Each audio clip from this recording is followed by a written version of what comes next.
Right. Masikati ano handisi kunyatsofara zvikuru, handisi kunyanyofara. Ndingati ndatasangana nemashoko asina kujairika.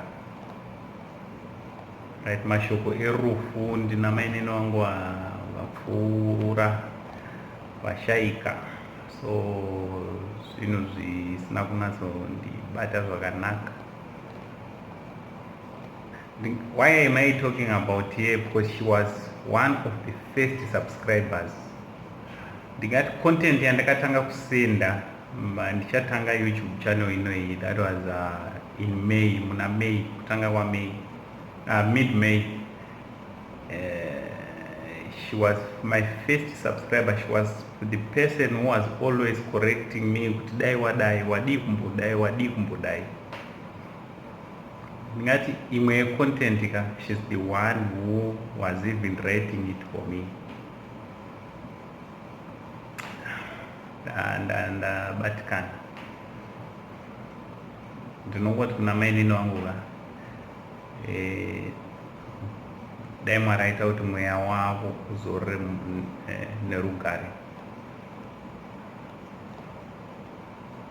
Right. Regaitite basa ravakatisira, nhaka yavakandisira. I'm very sure, in fact, she's one person who was happy when I started doing this. She's one person who was happy, and I believe and I know kuti I have to do this video tichidedicata kwavari, because I know she's very happy. She's happy kana ndichiita zveYouTube. Right, nyaya ndauya nayo karega ndipinde kunyaya ndauya nayo. Mukomana muzukuru wangu Panganai abva adzoka zvakare. adzoka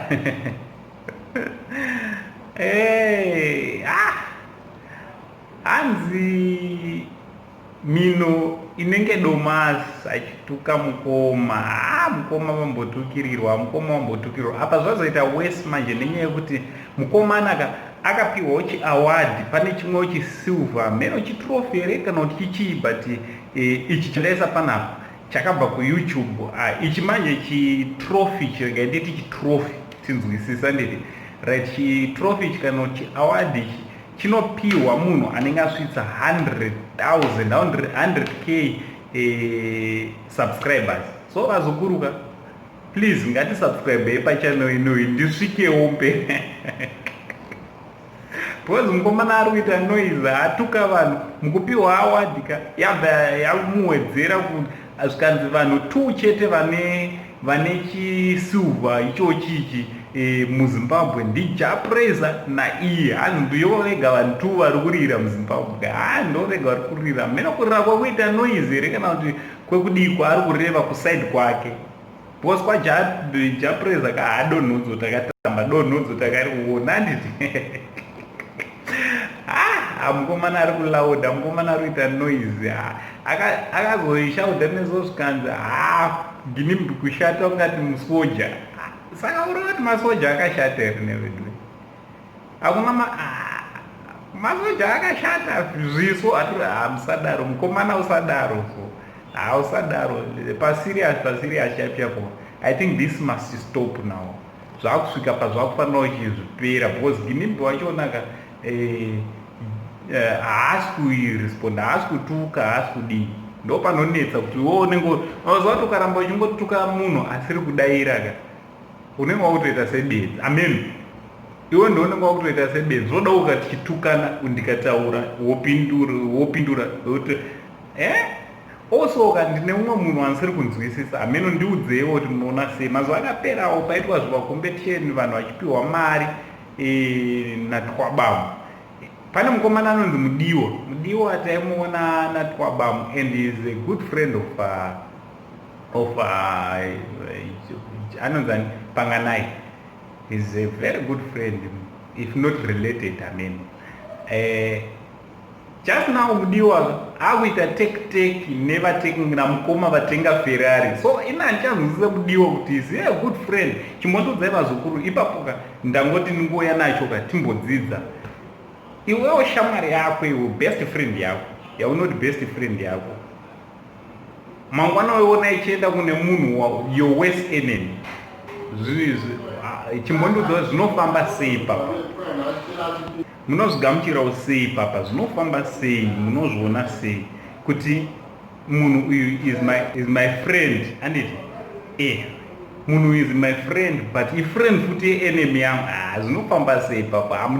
Mudiwa I think you should unofanira kumbopachekesa umbopataurawo ipapo muzukuru wangu mudiwa kumbopataura kuti obvious kutoti twabampa anenge aneweka anechatanga akatomuziva kanolauda achatanga kunyomba jinimbi, unotiwo kudii kana akunyomba? Unoramba here? Alright, ko jinimbi kana akutaurawo zvaanotaura pamusoro patwabamba unoti kudii? Ipapo ndiwa unofanira pajekesa.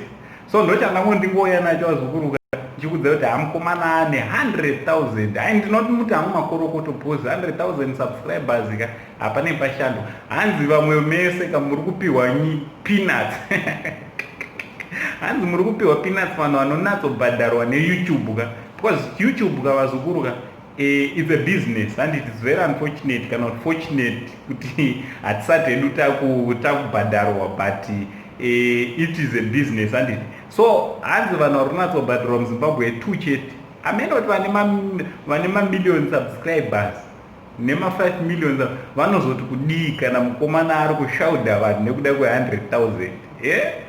Ameno mukomana ari kurira, ari kurira, regarire mukomana tokuti makorokoto anayo silver, hanzi ndine silver nendarama pachibatwa silver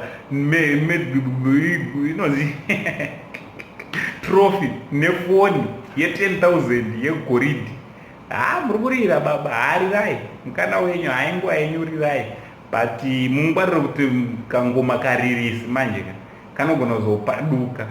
Ende unozva zvondingonakidza kamukomana kurira kwake ndekwekuda attention. Kurira kwemukomana ndekwekuda attention, kwekuda kuonekwa, but zviri right. Rira mukomana makorokoto futi notokorokotedza. Ina handina munhu andovenga, ndofarira munhu wese, pandongotaura chokwadi ndinongotaurawo sekufunga kwangu. Handiti vazukuru. Right, thanks very much for watching, thanks very much for subscribing. This video ndangoitira and I'm dedicating this video kuna anonzi Lindiwe Masaka, mainini vangu washaika. May his soul rest in eternal peace.